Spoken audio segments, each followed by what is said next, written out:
The annual Miller family dinner was in full swing in my parents' tastefully renovated Victorian home.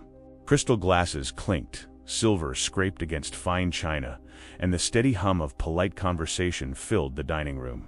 I sat at my usual spot, third chair on the left, not quite at the children's end of the table anymore, but decidedly not at the center of attention either. That spotlight, as always, shone directly on my sister Diana. And then Diana's professor actually asked if she'd consider submitting her paper to the Journal of Biological Chemistry, my mother was saying, her voice carrying that unmistakable note of maternal pride. Apparently, it's quite unusual for undergraduates to be published there. I speared a roasted carrot with slightly more force than necessary, watching as Diana maintained the perfect balance of modesty and confidence. "It's really not that big a deal, Mom," she demurred, though her small smile betrayed her pleasure. "Dr. Winters just thought my approach was somewhat novel. Novel enough for a prestigious journal," my father chimed in, raising his wine glass in a spontaneous toast to Diana Stanford Medical School's future valedictorian. Glasses rose around the table, and I dutifully lifted mine, taking a larger sip than strictly appropriate for the expensive Cabernet. At 24, I was 2 years older than my sister, but seemingly light years behind in achievements worth mentioning at family gatherings. It wasn't that I was doing poorly. My job as a graphic designer at a small but respected marketing agency was going well.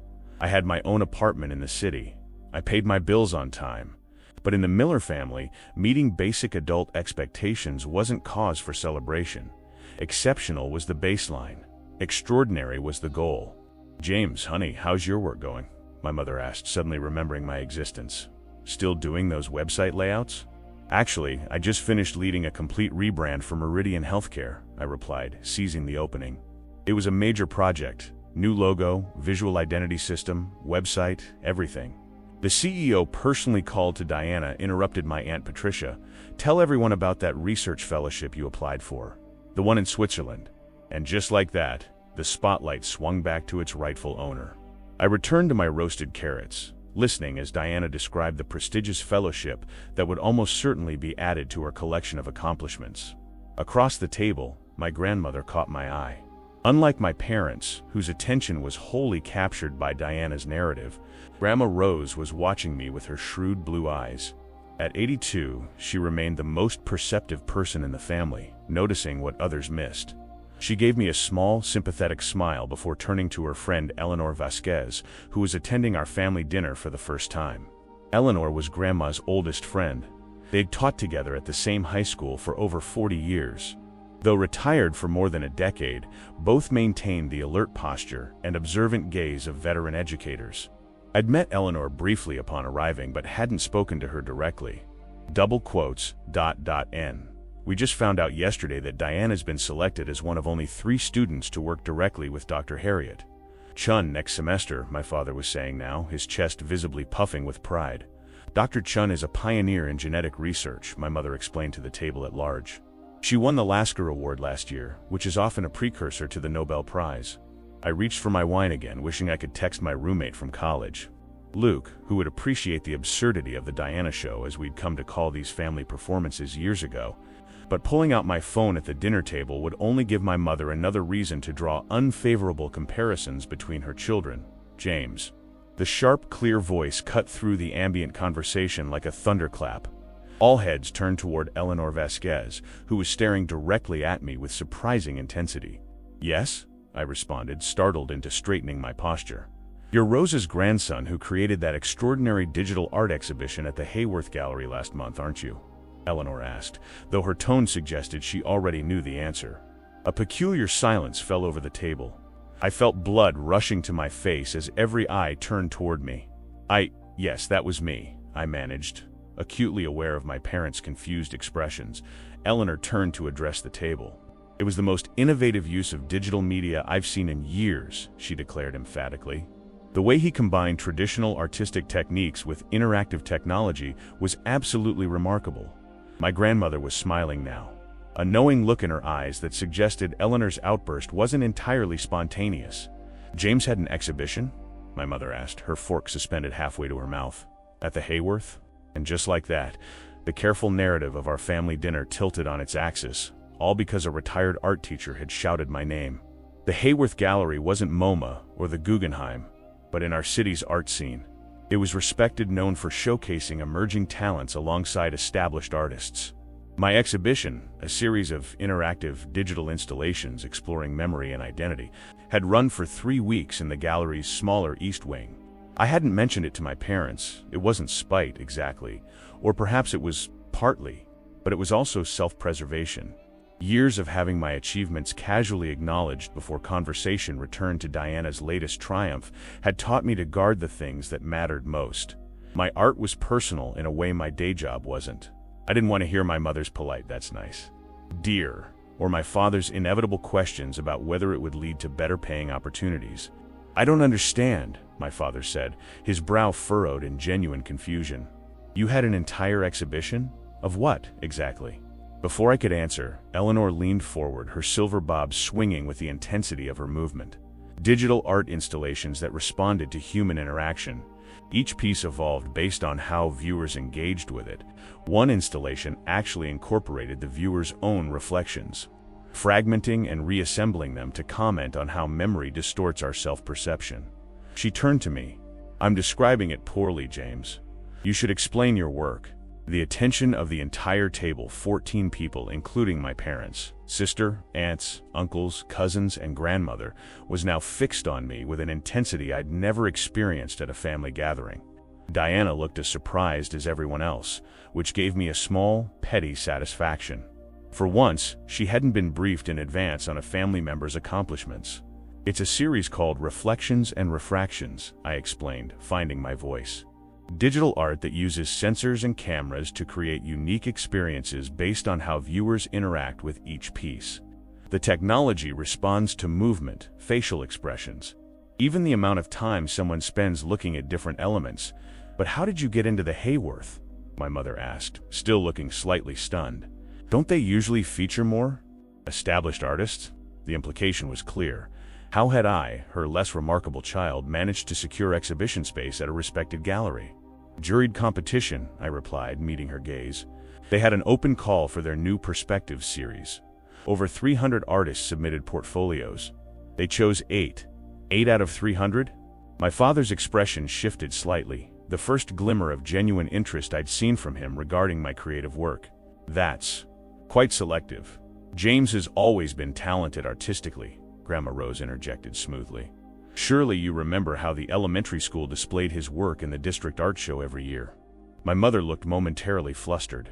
"Well, yes, of course, he was always creative, but the exhibition runs through next weekend," Eleanor continued, overriding my mother's response. "The gallery added additional evening hours because of the unexpected attendance. The wait time was nearly 45 minutes when I visited last Saturday. This was news even to me.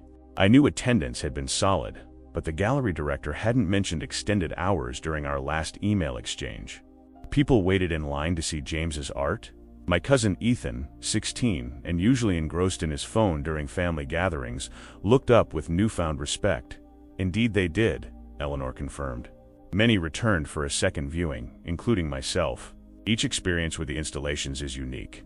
The digital elements respond differently depending on the viewer and their movements." My Aunt Patricia, who had so eagerly redirected conversation to Diana's fellowship application earlier, now turned to me with a curious expression. "How does that work, exactly? The technology?" As I began explaining the custom software I'd developed, I caught Diana watching me with an unreadable expression.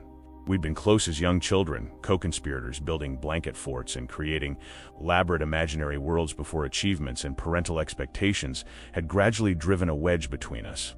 Now our relationship was cordial but distant, shaped by the unspoken competition that our parents had fostered, intentionally or not.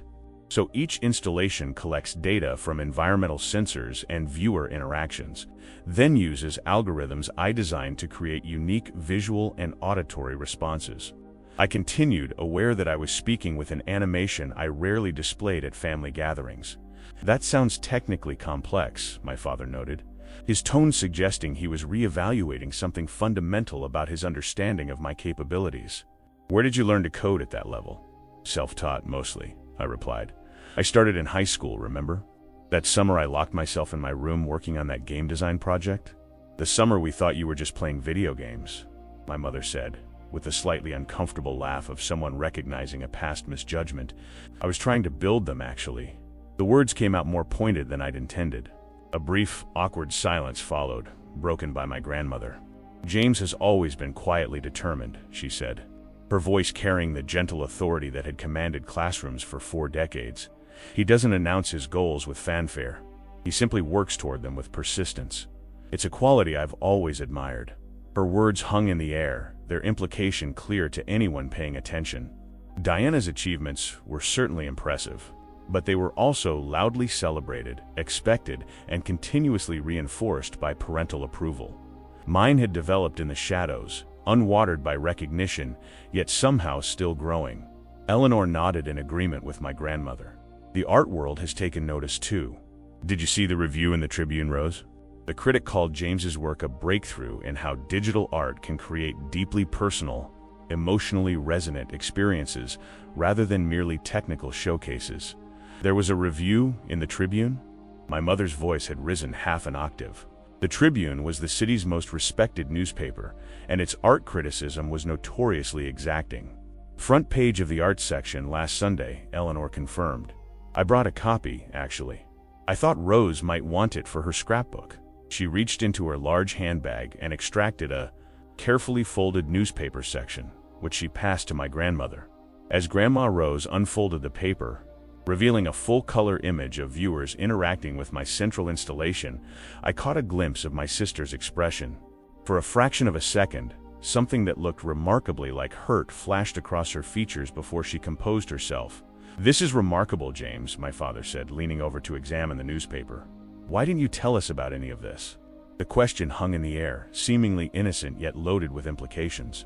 Why hadn't I shared this significant achievement with my family? Why had they needed to learn about it from my grandmother's friend at a dinner party?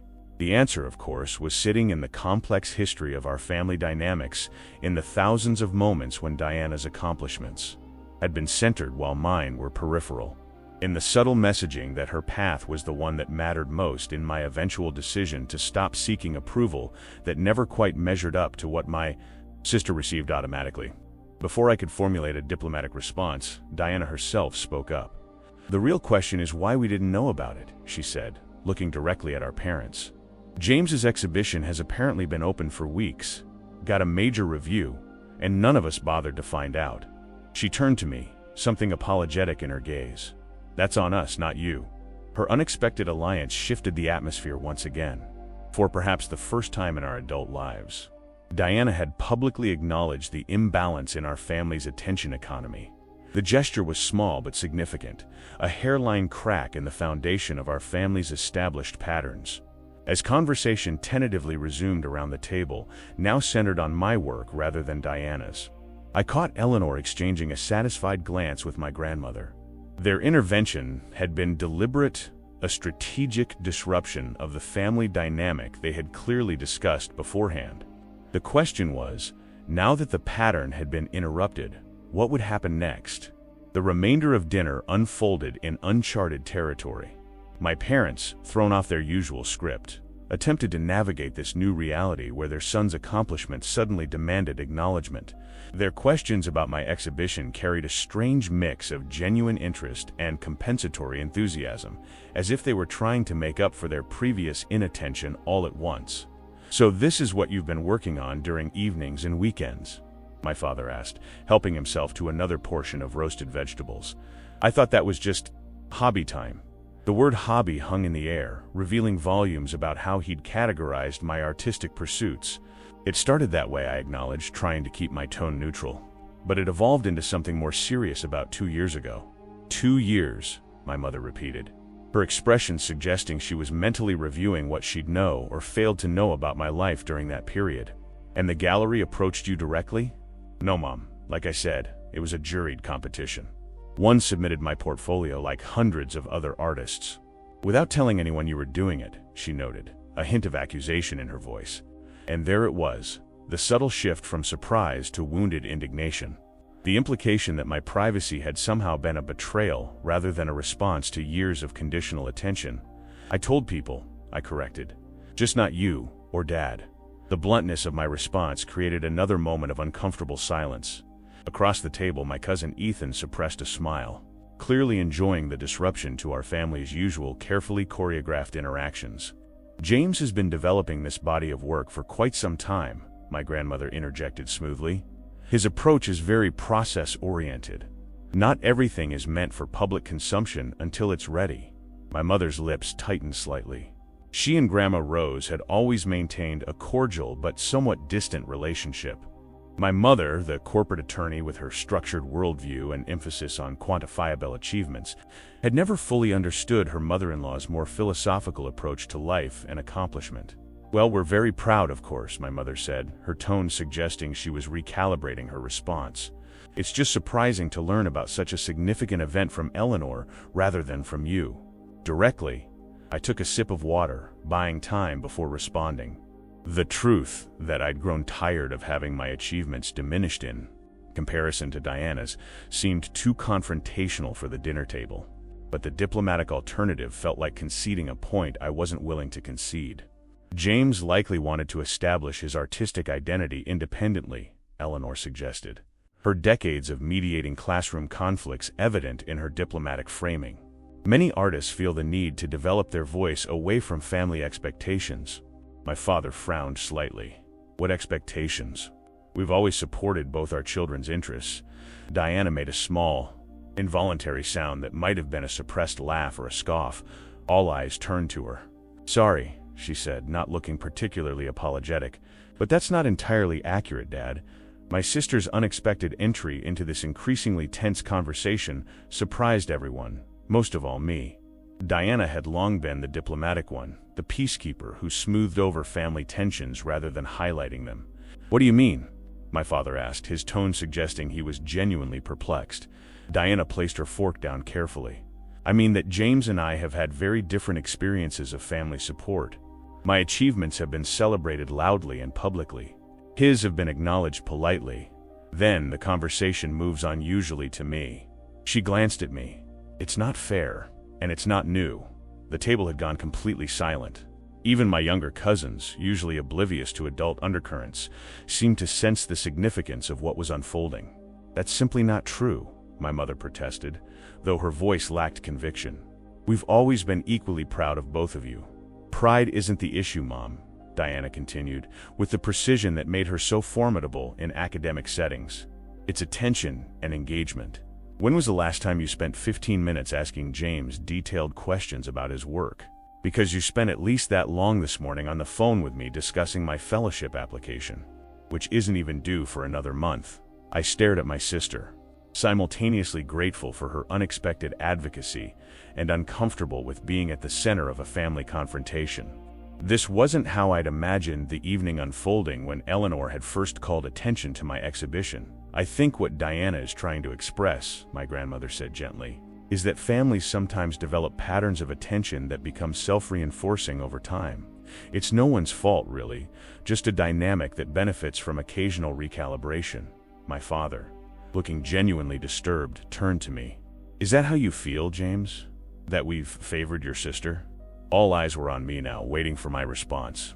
The moment felt pivotal, a rare opportunity to address a dynamic that had shaped much of my life, yet fraught with the potential to fracture our family's carefully maintained harmony. "I think," I said carefully, "that you and Mom have always been more comfortable with Diana's path. It's familiar to you. Academic achievement, prestigious institutions, clear metrics of success. My interests and choices don't fit as neatly into those categories, so they've been harder for you to engage with enthusiastically." "That's not fair," my mother objected. "We've never discouraged your creative interests. Not actively discouraged, no," I acknowledged. "But you've never really engaged with them either. When I was 16 and won that regional digital art competition, you didn't come to the award ceremony. Dad, you had a work dinner you couldn't reschedule. Mom, you had that brief due the next morning. That was one event years ago," my father protested. "The following month, when Diana was recognized at the science fair, you both rearranged your schedules to be there," I continued, surprising myself with how clearly I remembered these details. "Including postponing that deposition, Mom." My mother had the grace to look discomfited. "That was different circumstances." "It wasn't, though," Diana interjected quietly. I remember being surprised you both came because it was just a district-level recognition. James's award was statewide. Another silence fell over the table, heavier than before. My aunts and uncles looked varying degrees of uncomfortable, caught in a family dynamic that had clearly been simmering beneath the surface for years. Perhaps, Eleanor suggested, her tone deliberately light, this is a conversation the immediate family might want to continue privately. But before we change the subject, I do think everyone should make plans to visit James's exhibition before it closes next weekend. It truly is remarkable work. Her diplomatic pivot created space for a less charged topic, and the conversation gradually shifted to logistics about the gallery's location and hours. Yet something fundamental had changed in the atmosphere. The careful facade of perfect family harmony had cracked, revealing the complicated reality beneath. As dessert was served, my mother's signature, tiramisu, which under normal circumstances would have received her standard disclaimer about it being nothing special, just something I threw together. I noticed she remained uncharacteristically quiet. My father, too, seemed to be processing what had transpired, his usual confident demeanor subdued. Diana caught my eye across the table and gave me a small, almost imperceptible nod. Whether this moment of solidarity would last beyond tonight remained to be seen, but for now, it felt like the first step towards something new, a rebalancing of the family dynamic that had defined our lives for as long as I could remember. As coffee was served, my cousin Ethan turned to me with teenage directness. So, can we actually see this exhibition? It sounds way cooler than the stuff they make us look at on school field trips. His question, free from the weight of our family's complicated history, offered a welcome shift in energy. As I described the interactive elements that typically appealed to younger visitors, I caught Eleanor and my grandmother exchanging satisfied glances. They had orchestrated this disruption deliberately, these two retired teachers, understanding that some lessons require a dramatic interruption of established patterns. What remained to be seen was whether the lesson would take root or if our family would gradually slip back into its comfortable, unbalanced rhythm once the initial shock had faded. As dinner concluded and family members dispersed throughout the house, I found myself helping my mother clear plates in the kitchen, a task that typically gave us a few minutes of one-on-one conversation at these gatherings. Tonight, however, an unusual tension hung between us as we moved efficiently around the kitchen, scraping plates and loading the dishwasher. The tiramisu was excellent, I offered, attempting to ease the strained atmosphere. Thank you. Her response was uncharacteristically brief. My mother typically launched into a detailed explanation of how she'd modified the recipe or apologized for some imagined flaw only she had detected. We worked in silence for another minute before she sighed heavily, placing a serving dish more forcefully than necessary into the soapy water. I don't understand why you wouldn't tell us about something this important, she said finally, her voice tight with what might have been hurt or anger or some combination of both. An exhibition that apparently merited a newspaper review. Were you punishing us? The question caught me off guard with its directness. My mother typically approached emotional confrontations more obliquely. It wasn't about punishment, I replied carefully. It was about self-preservation. Self-preservation? She turned to face me fully, dish towel still in hand. What does that even mean? I leaned against the counter, considering how to explain a decision that had evolved gradually over years rather than being made in a single moment. When I was growing up, any achievement of mine was acknowledged briefly. Then the conversation immediately shifted to Diana. It became clear that her accomplishments were the ones that really mattered, the ones worth extended discussion and celebration. So I gradually stopped sharing things that were important to me, because the pattern was painful. My mother's expression shifted from defensive to something more complex. That's not, she began, then stopped herself. We never intended to make you feel that way. I know, I acknowledged, but intention doesn't always match impact. She was quiet for a moment, absently drying a plate that was already dry. Your father and I, we understood Diana's path. The academic achievements, the scientific research, it was familiar territory. Your creative pursuits were more abstract to us. You're both intelligent, accomplished people, I pointed out. You could have made an effort to understand what mattered to me. You're right, she said quietly, surprising me with her candor. We should have. I should have. Before I could respond, Diana entered the kitchen with a stack of dessert plates. She hesitated at the threshold, clearly sensing she'd interrupted something significant. I can come back, she offered. "No, stay," our mother said. "This concerns you too, apparently." Diana placed the dishes on the counter and turned to face us both. "If you're talking about what happened at dinner, I'm not taking it back. It needed to be said." "Since when are you James's advocate?" our mother asked, a hint of her lawyer's precision in the question. "You've never objected to the attention your achievements receive." "I didn't realize there was a zero-sum dynamic happening," Diana replied. "Not until recently." She glanced at me. "Actually, not fully until tonight, watching how surprised you and Dad were about James's exhibition. It made me realize how little you know about his actual life and work." My mother looked like she wanted to object but couldn't quite find the words. "Last Christmas," Diana continued, "James gave me a digital artwork he'd created specifically for me. A beautiful, interactive piece that responds to voice and movement with evolving patterns based on our shared childhood memories. It must have taken him weeks to program. I have it displayed in my apartment. And literally everyone who visits comments on it." I shifted uncomfortably, unused to hearing my work described so appreciatively by my sister. "When I thanked him," Diana went on, "he seemed surprised that I even liked it. And that's when I started to realize how thoroughly we'd all bought into this narrative where my interests were inherently more valuable than his." "That's not fair," our mother protested. "But with less conviction than before, isn't it?" Diana challenged. "When James was applying to college, you and Dad pushed him toward business programs despite his clear interest in digital arts. When I was applying, you encouraged me to follow my passion for science wherever it led." Our mother looked genuinely startled by this observation. Those were different circumstances. The job prospects were actually quite strong in digital arts and design, especially combined with James's technical skills, Diana finished. "But that didn't fit your preconception of what counted as a serious career path." I watched this exchange with a mixture of gratitude and discomfort. Diana's advocacy was unexpected and touching, but there was something unsettling about having her fight battles I'd long ago resigned myself to handling through strategic disengagement. "I'm standing right here," I reminded them both. "And while I appreciate the support, Diana, I'm capable of speaking for myself." Diana had the grace to look slightly abashed. "Sorry. Old habits. I'm used to being the one who talks in this family." This frank acknowledgement of her own role in our family's communication patterns made me smile, despite the tension of the moment. It was so typically Diana when she recognized a problem. She addressed it directly, even when the problem was partly of her own making. Our mother looked between us, something shifting in her expression. "When did you two start having these conversations? About family dynamics and patterns of attention?" "We haven't been," I admitted. "Not explicitly anyway. This is all coming out now because it needs to," Diana added. "And because Eleanor Vasquez decided to throw a conversational grenade into the middle of dinner." At the mention of Eleanor, our mother's expression tightened slightly. "Yes, that was quite the unexpected intervention from someone who's hardly part of this family. But it was necessary," came my grandmother's voice from the doorway.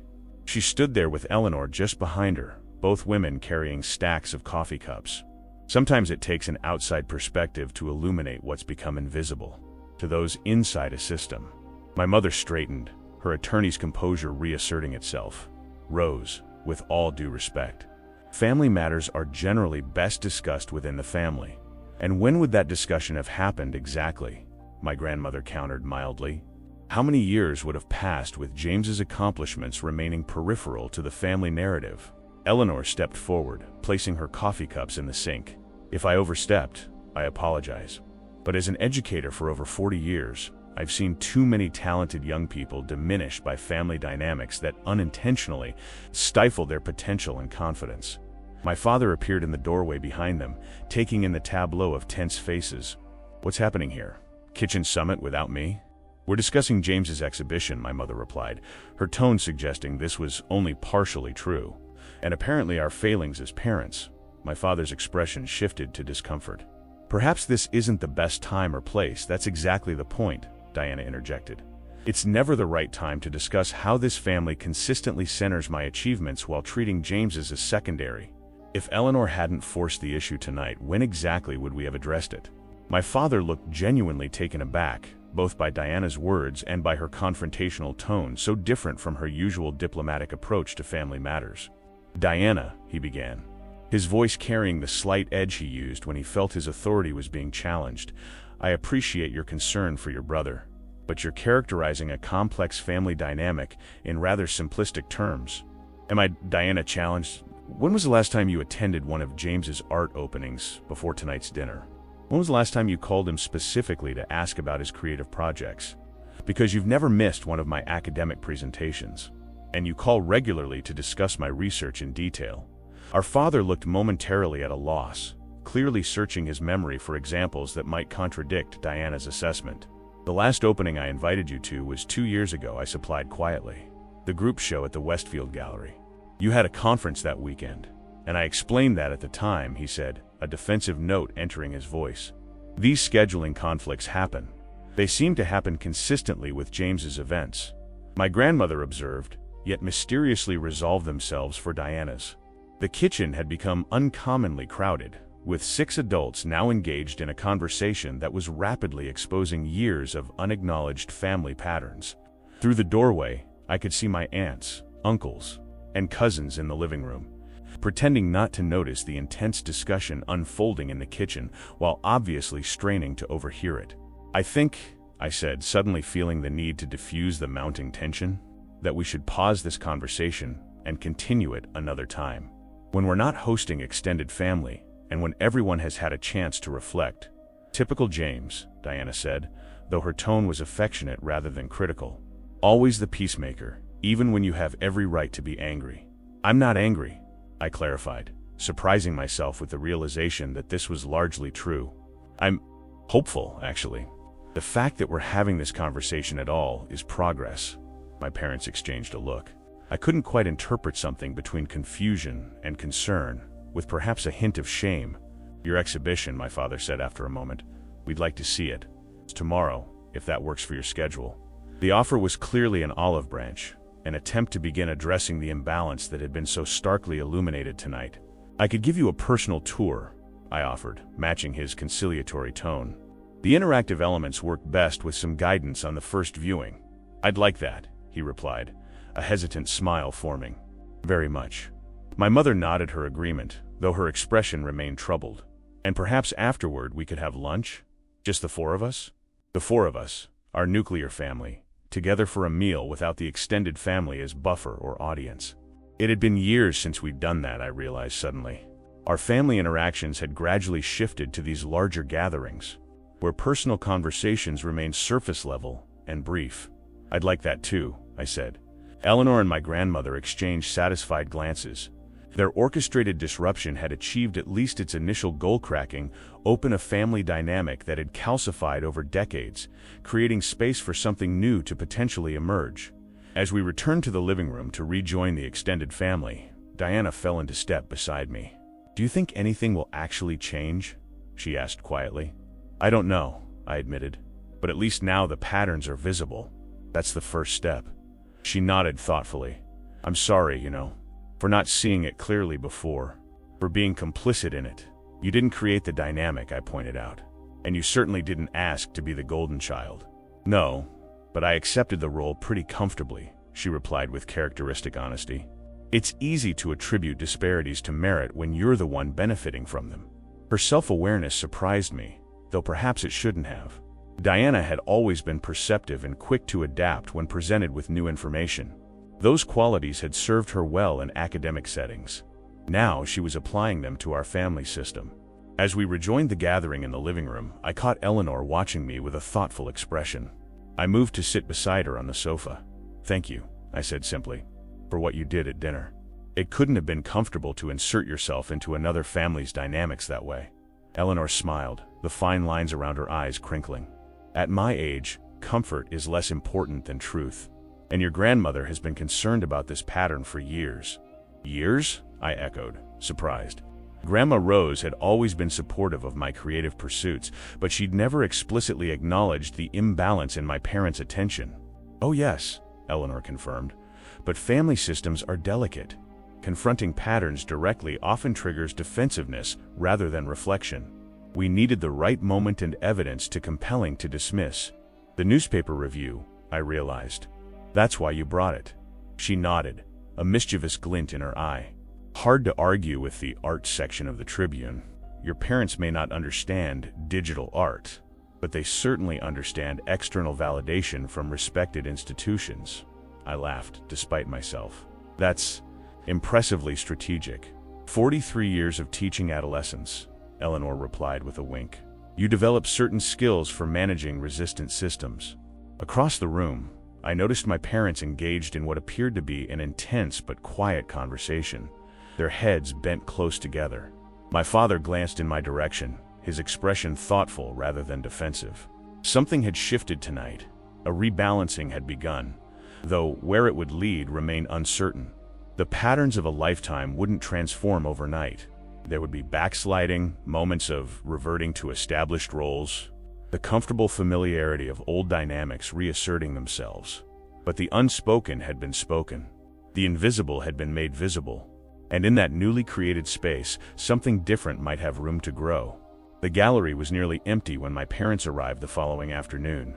Sunday at 11 a.m. wasn't peak viewing time, which was precisely why I'd suggested it fewer observers for what promised to be an emotionally complex family outing. Diana had texted that morning to ask if she should join us, but I'd suggested we keep it to just our parents for this first visit. One significant shift in family dynamics at a time seemed manageable. Two might be overwhelming. I spotted them immediately upon their arrival. My father in his casual weekend attire of pressed khakis and a button-down shirt, my mother wearing the understated designer clothes that were her weekend uniform.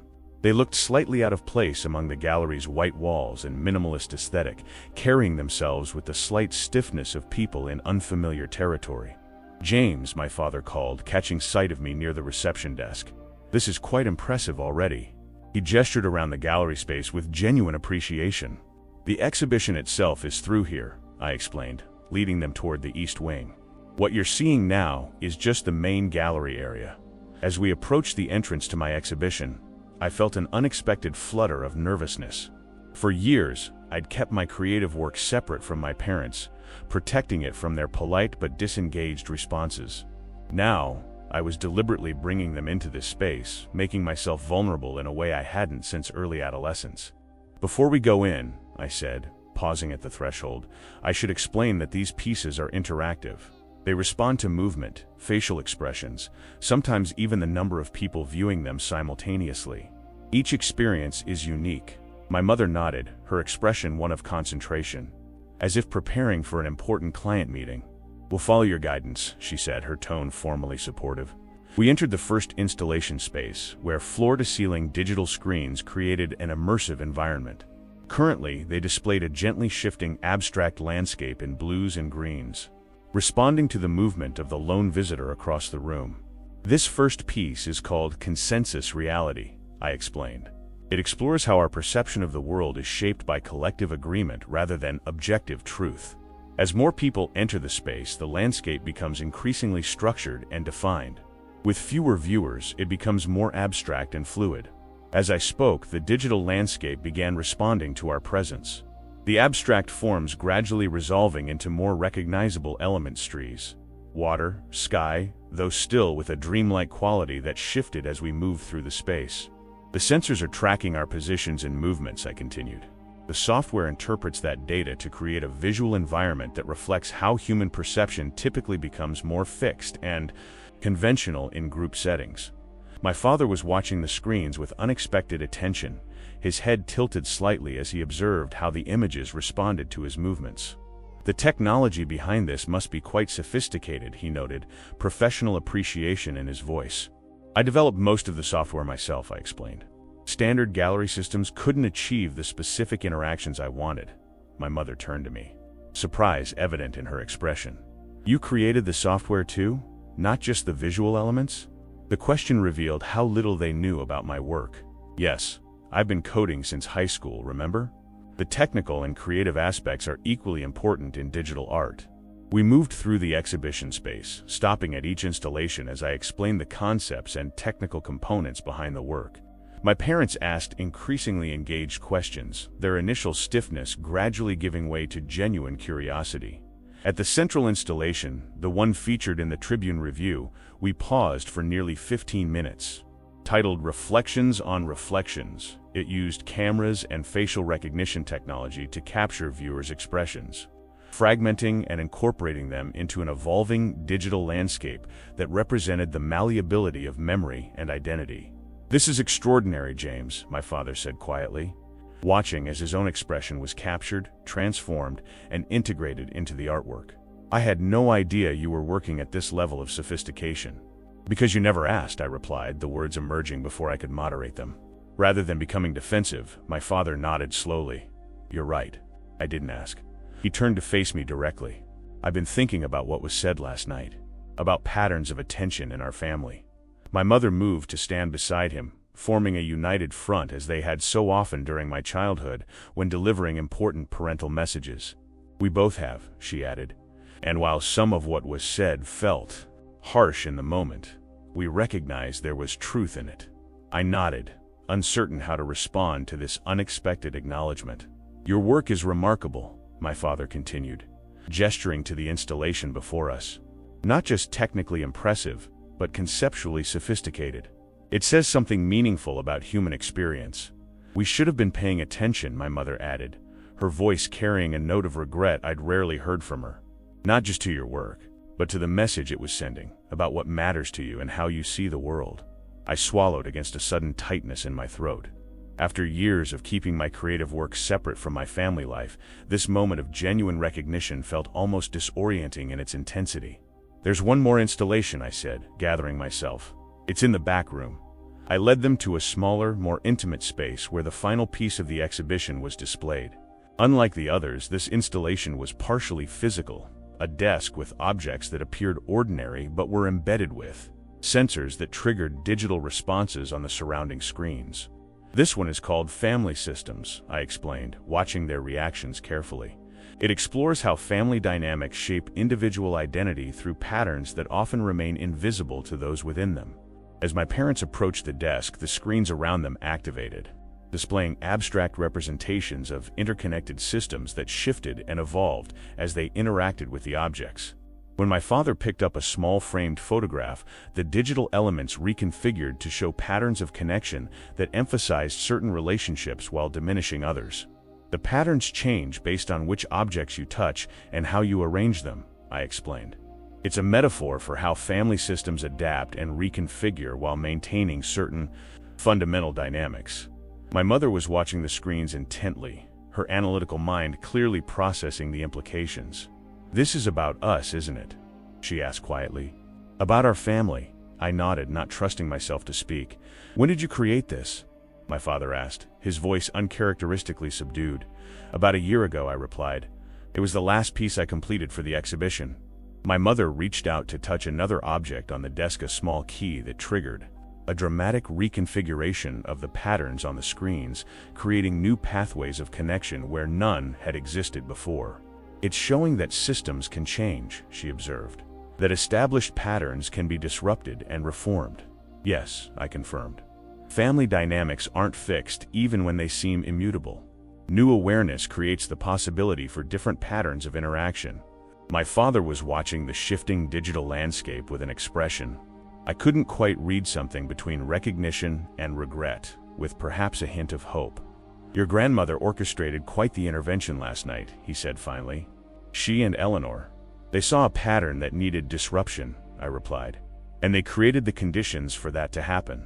Like this installation," my mother noted, making the connection. "Creating the circumstances for new awareness." I hadn't consciously made that parallel, but she was right.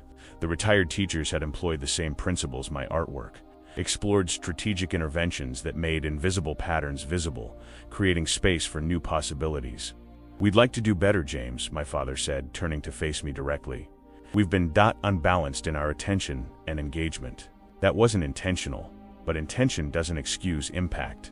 He was echoing the very words I'd used with my mother in the kitchen the previous night, suggesting they'd had significant conversations after I'd left. "What does doing better look like to you?" I asked, not challenging but genuinely curious about how they envisioned change.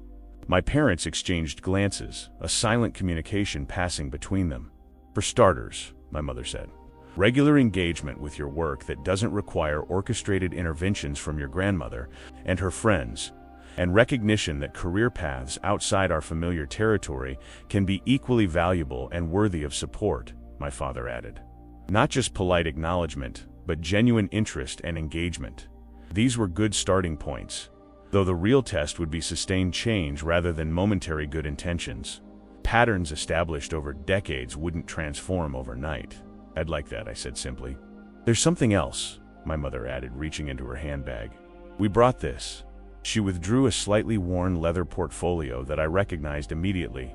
My high school art portfolio, the one I'd used for college applications. I hadn't seen it in years, had assumed it had been discarded during one of my parents' periodic decluttering efforts. We found this last night looking through the storage closet in your old room, my father explained. We stayed up late going through it together. I accepted the portfolio with a strange sense of disbelief. You kept this? All these years? Of course we kept it, my mother replied, looking mildly offended at the suggestion they might have discarded it. We've kept all of your important work. And Diana's.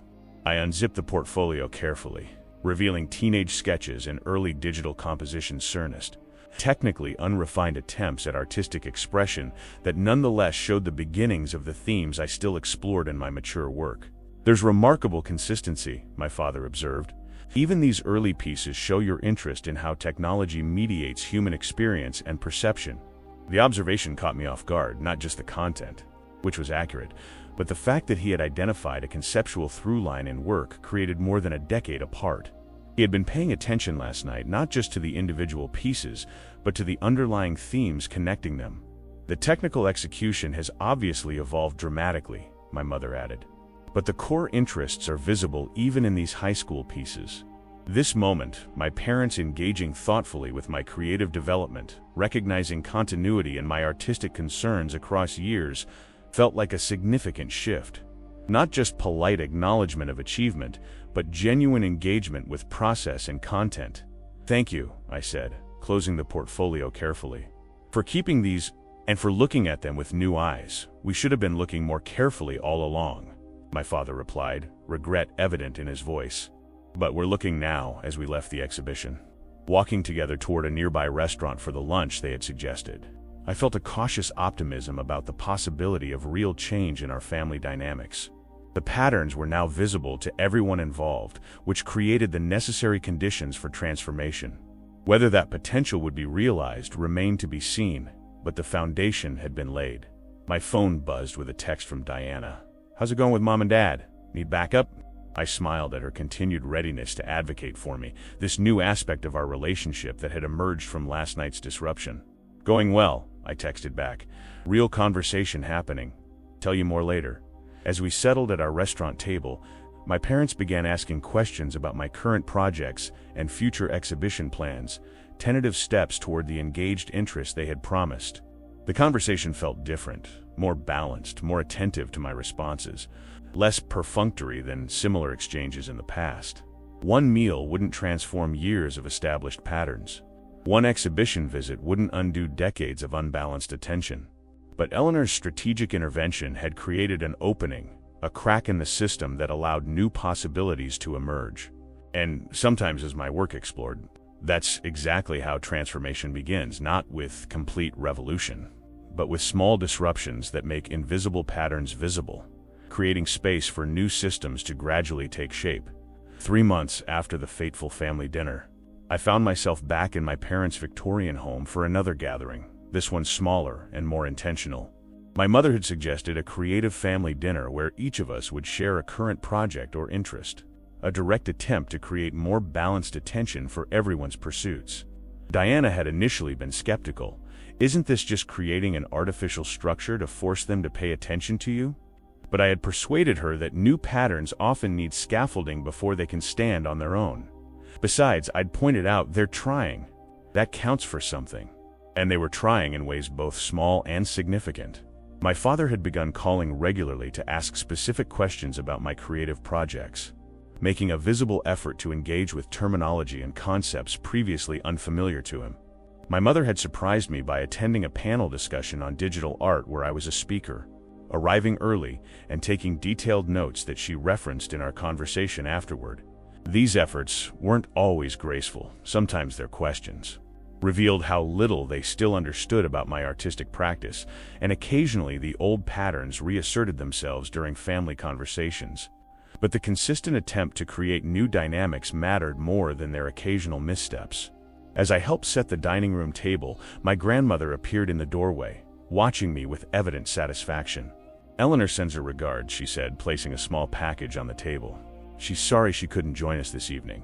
Tell her I'm grateful for her dramatic intervention," I replied, smiling at the memory of Eleanor shouting my name across the dinner table, though perhaps warn her that not all families would respond as constructively to having their dynamics publicly disrupted. My grandmother laughed, the sound warm and knowing. "Eleanor has always had excellent judgment about which systems can bend and which will break. She saw resilience in this family beneath the imbalanced patterns." I nodded, acknowledging the insight. Despite its flaws, our family had always maintained strong underlying connections. The uneven distribution of attention had been painful, but hadn't severed the fundamental bonds between us. "What's in the package?" I asked, nodding toward the small gift Eleanor had sent. "Open it and see," my grandmother suggested, her eyes twinkling with that same mischievous gleam I'd noticed in Eleanor's expression the night of the dinner.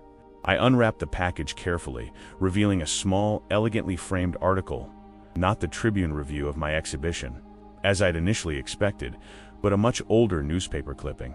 The yellowed paper featured a high school art show from 15 years earlier, with a young James Miller proudly standing beside a digital artwork that had won first place in a regional competition. "Where did she find this?" I asked, genuinely surprised. "I don't even have a copy of this article." "Eleanor keeps everything," my grandmother explained. "She's been following your artistic development since you were in 9th grade. She was the judge for that competition, remember?" I didn't remember, actually. The elderly woman who had presented me with a ribbon and certificate had made no lasting impression on my teenage self. That she had been tracking my creative evolution ever since was both touching and slightly disconcerting. "She thought your parents might like to have this," my grandmother continued, "to fill in some of the gaps in their understanding of your journey." Before I could respond, Diana entered the dining room carrying a bottle of wine and wearing an expression of amused tolerance. "Are we really doing this show? And till dinner?" she asked. "It feels a bit contrived." "Sometimes contrived structures are necessary to establish new patterns," I replied, echoing the explanation I'd given her earlier. "Before they can become natural." She rolled her eyes but smiled. "Fine. But if Mom and Dad start grading our presentations on a curve, I'm leaving." Her joke acknowledged the very dynamic we were working to transform. The implicit comparison that had shaped our family interactions for years. That she could reference it directly, with humor rather than defensiveness, suggested progress in its own right. Our parents joined us moments later, my father carrying a folder that presumably contained whatever he planned to share during dinner. My mother wearing an expression of determined enthusiasm that suggested she was fully committed to this new family experiment.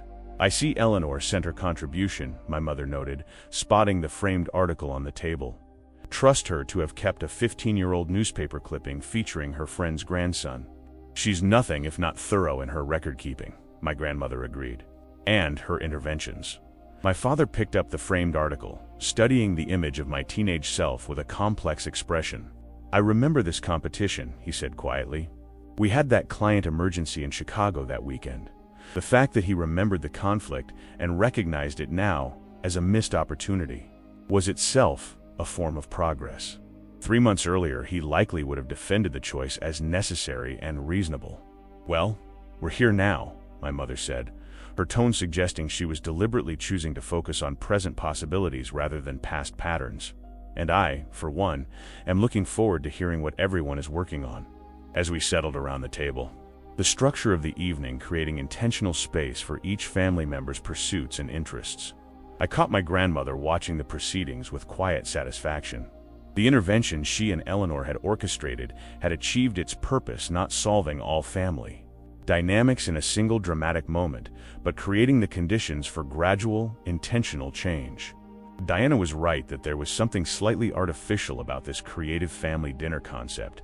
New patterns often feel that way initially, self-conscious, deliberate, lacking the fluid automaticity of established habits. But with repetition and reinforcement, they eventually become as natural as the patterns they replace. As my father began sharing his current project, surprisingly, a local historical preservation initiative rather than a business venture, I noticed my mother watching him with the same attentive interest she had always given Diana's academic achievements. When Diana described a new research direction she was exploring, the family listened with appropriate engagement, but didn't allow the conversation to center exclusively on her work, as it might have in the past. And when my turn came to share my latest creative project, everyone, including Diana, gave me their full attention, asking thoughtful questions that indicated they had been making genuine efforts to understand my artistic practice. It wasn't perfect. There were moments when old patterns flickered briefly to the surface, my mother's slightly more animated response to Diana's research breakthroughs, my father's lingering difficulty with certain conceptual aspects of my work. But these were now exceptions rather than the rule, brief lapses in a new dynamic that was gradually taking root. As dessert was served, my grandmother raised her glass in a subtle toast directed primarily at me. "To seeing and being seen," she said simply. I raised my glass in response, acknowledging both her role in catalyzing this transformation and the continuing journey ahead. Family systems don't change overnight. New patterns require consistent reinforcement before they become self-sustaining. But the first step, making invisible dynamics visible, had been accomplished through one well-timed intervention from a retired art teacher who understood that sometimes the most powerful act of teaching is simply too direct attention where it has too long been absent. "To seeing and being seen," I echoed, including everyone at the table in my response. "And to the courage to create new patterns." 1 year after Eleanor shouted my name across the dinner table, my second major exhibition opened at the Hayworth Gallery, this one a featured installation in the main gallery space rather than the smaller East Wing. The opening reception drew a substantial crowd, including art critics, fellow artists, and collectors interested in digital interactive work. At the center of the gallery, engaged in animated conversation with the museum director, stood my parents, my father in a suit he typically reserved for important business meetings, my mother wearing a dress I recognized from significant professional events in her career. Their presence was not merely obligatory. They had arrived early, eager to see the installation before the crowds arrived, asking detailed questions that reflected a year of gradually deepening engagement with my artistic practice. Diana circulated nearby, proudly explaining technical aspects of my work to her colleagues from the research lab, her genuine enthusiasm for my creative achievements now existing comfortably alongside her own impressive scientific accomplishments. The competitive undertone that had long characterized our relationship had softened into mutual respect and appreciation for our different paths. And in a quiet corner, watching the proceedings with evident satisfaction, stood Grandma Rose and Eleanor Vasquez, the architects of the intervention that had set this transformation in motion. Eleanor caught my eye across the room and raised her glass in a subtle toast, her expression conveying both congratulations and a teacher's pride in a lesson well learned.